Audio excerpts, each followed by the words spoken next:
Maranatha, Tuhan Yesus segera datang. Saudara yang dikasihi Tuhan, hari ini saya ingin bicara mengenai kerajaan 1000 tahun secara ringkas.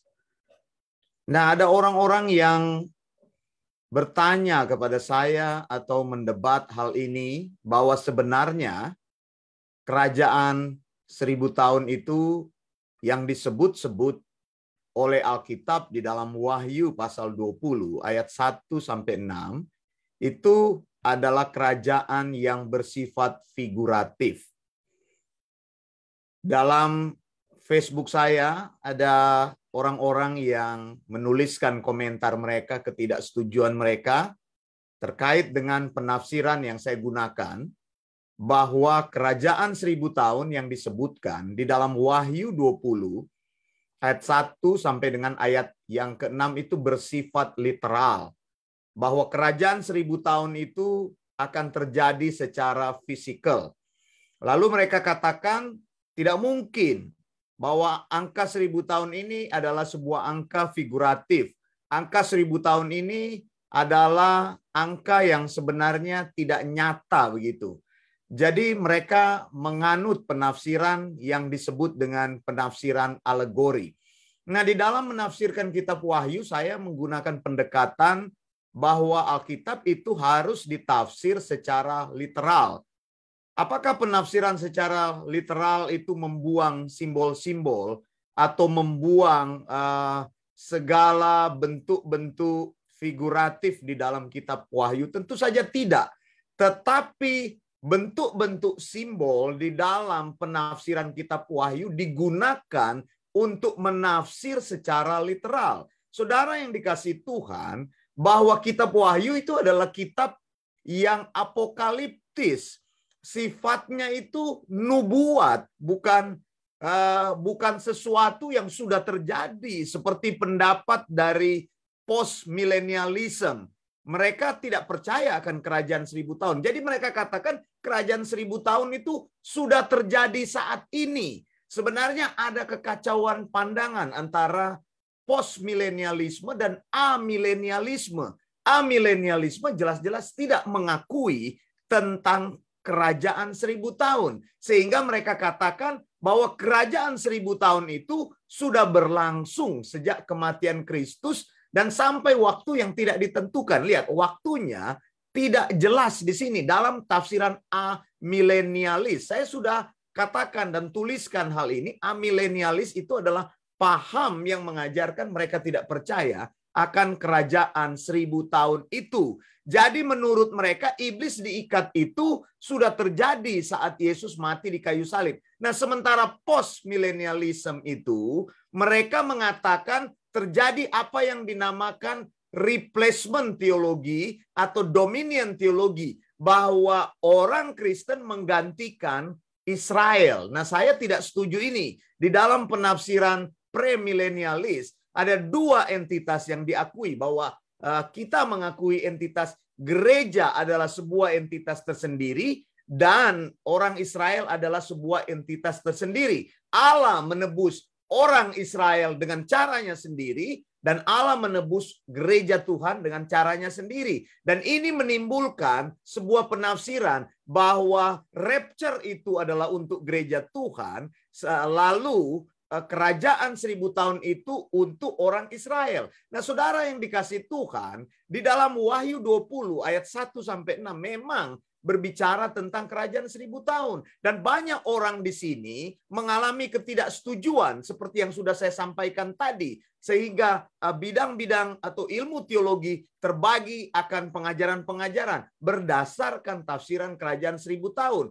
Tapi saya mau katakan di sini, saudara, bahwa kerajaan 1000 tahun itu tidak hanya disinggung di dalam Wahyu pasal 20. Kerajaan 1000 tahun itu sudah disinggung lama di dalam Perjanjian Lama. Dan kerajaan 1000 tahun ini merupakan penggenapan bahwa Yesus Kristus sebagai keturunan Daud, keturunan Yehuda akan memerintah dalam kerajaannya selama 1000 tahun. Dalam Kejadian 49 ayat 10, engkau bisa baca di sana bahwa Tuhan pertama kali memberikan nubuat kepada suku Yehuda Ya, jadi Israel mempunyai 12 anak atau Yakub mempunyai 12 anak. Dan anak yang keempat yaitu Yehuda, dia mendapatkan janji bahwa janji akan memerintah, akan menjadi sebuah kerajaan, dan kerajaan itu tidak akan berakhir sampai kepada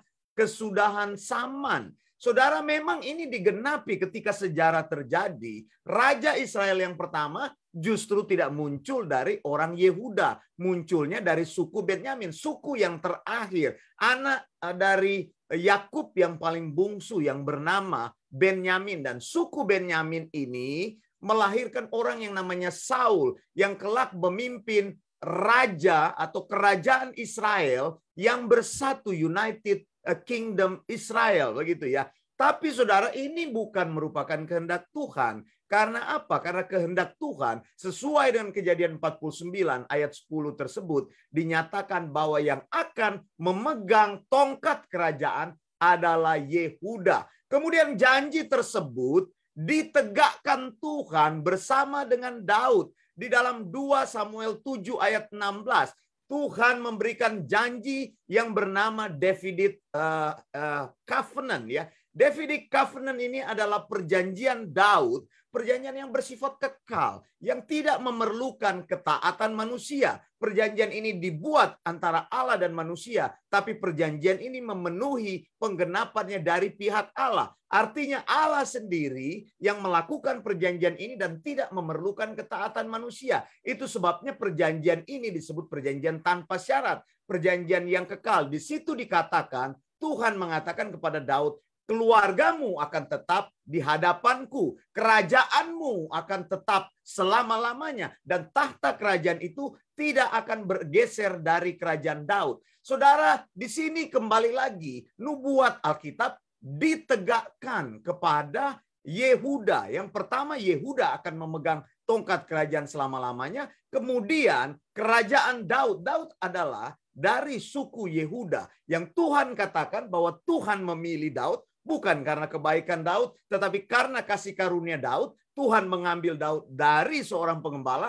menjadikan dia raja, dan Tuhan katakan kerajaanmu tidak akan berakhir meskipun mereka dari raja-raja tersebut melanggar perintah Allah, tidak mengikuti perintah Allah. Tapi Tuhan memberikan 3 hal. Keluarga Daud akan selalu ada di hadapan Tuhan. Kemudian kerajaan Daud akan selalu ada di hadapan Tuhan. Kemudian tahta Daud akan ditegakkan. Saudara, dalam sejarah kita melihat bahwa Israel sudah berhenti menjadi bangsa yang memegang sistem kerajaan.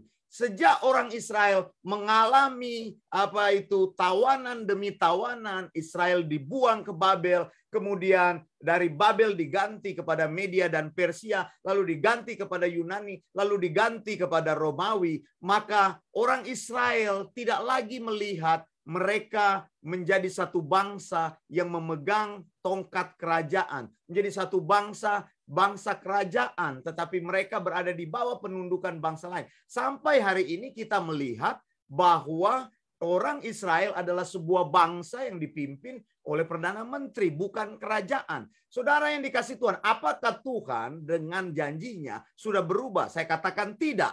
Lihat saudara, di dalam Matius 19 ayat 28, saya mau tunjukkan hal ini. Bahwa kerajaan 1000 tahun itu tidak hanya berada di Wahyu 20. Kata Yesus kepada mereka, Matius 19 ayat 28. Aku berkata kepadamu sesungguhnya pada waktu penciptaan kembali, apabila anak manusia bersemayam di tahta kemuliaannya, kamu yang telah mengikut aku akan duduk di atas 12 tahta untuk menghakimi ke-12 suku Israel. Kemudian dalam Lukas 22 ayat 30, bahwa kamu akan makan dan minum semeja dengan aku di dalam kerajaanku, dan kamu akan duduk di atas tahta untuk menghakimi ke-12 suku Israel. Yesus dengan jelas menyatakan bahwa dia akan menjadi raja di dalam kerajaannya. Sekarang saya bertanya kepada saudara, apakah kerajaan ini bersifat figuratif?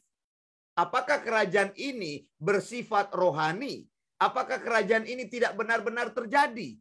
Nah, orang Israel sampai hari ini menantikan akan kerajaan itu datang kembali. Bahwa salah satu keturunan Daud akan duduk memerintah sebagai raja sesuai dengan janji Tuhan. Jadi di dalam perjanjian lama itu penuh dengan janji-janji bahwa kerajaan 1000 tahun itu akan berdiri. Millennium Kingdom atau Messianic Kingdom, di mana Tuhan akan memerintah. Yesus Kristus akan memerintah sebagai raja bersama-sama dengan orang-orang yang dia tunjuk, seperti para rasul yang akan memerintah bersama dia, lalu orang-orang lain yang akan dia tunjuk untuk memerintah bersama dengan dia. Perhatikan saudara di sini dalam Kisah Para Rasul, saya akan bacakan dalam Kisah Para Rasul sebelum Yesus terangkat, Kisah Para Rasul 1 ayat 6, murid-murid Tuhan bertanya kepada dia.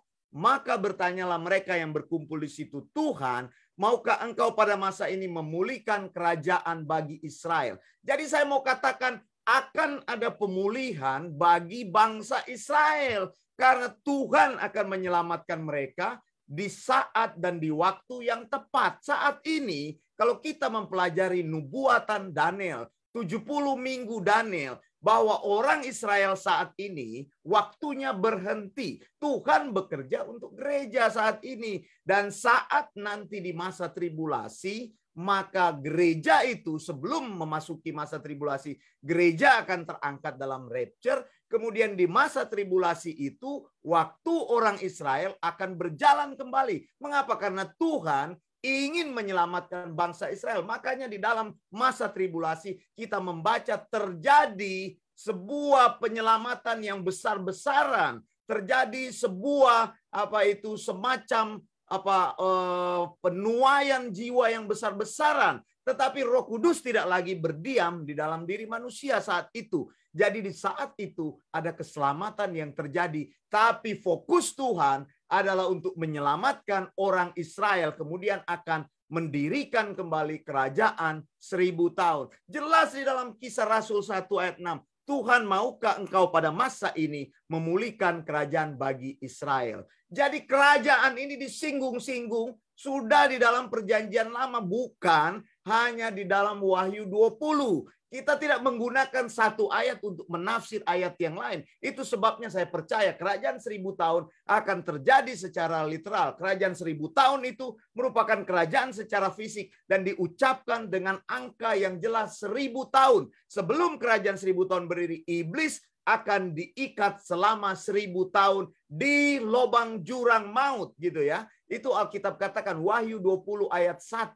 Dan ini bukan sesuatu yang bersifat figuratif. Kita tahu sekarang iblis tidak diikat, iblis belum diikat, iblis belum dilemparkan ke dalam jurang maut tersebut. Ada waktunya selama 1000 tahun dia akan ada di sana. Kenapa? Karena akan membuka jalan untuk kerajaan 1000 tahun berdiri di mana Yesus Kristus akan memerintah sebagai raja. Dan ke-12 suku Israel akan juga duduk di sana memerintah bersama-sama dengan Kristus. Orang-orang yang ditebus memerintah bersama-sama dengan Kristus. Kenapa? Karena ada orang-orang percaya yang sudah mengalami tubuh kebangkitan. Dan masih ada orang-orang di dunia ini yang belum mengalami tubuh kebangkitan pada waktu itu. Karena mereka setelah melewati masa tribulasi tersebut. Saya percaya kerajaan 1000 tahun akan berdiri di muka bumi ini. Waktunya selama 1000 tahun. Dan Yesus Kristus adalah Raja Agung, menggenapi nubuat Alkitab. Dia memerintah sebagai raja. Sesudah dia memerintah sebagai raja, dia akan menyerahkan kerajaan itu kepada Bapa. Kemudian segala sesuatu akan terjadi sesuai dengan apa yang dikatakan oleh Alkitab. Saya Pendeta Wanda Dumais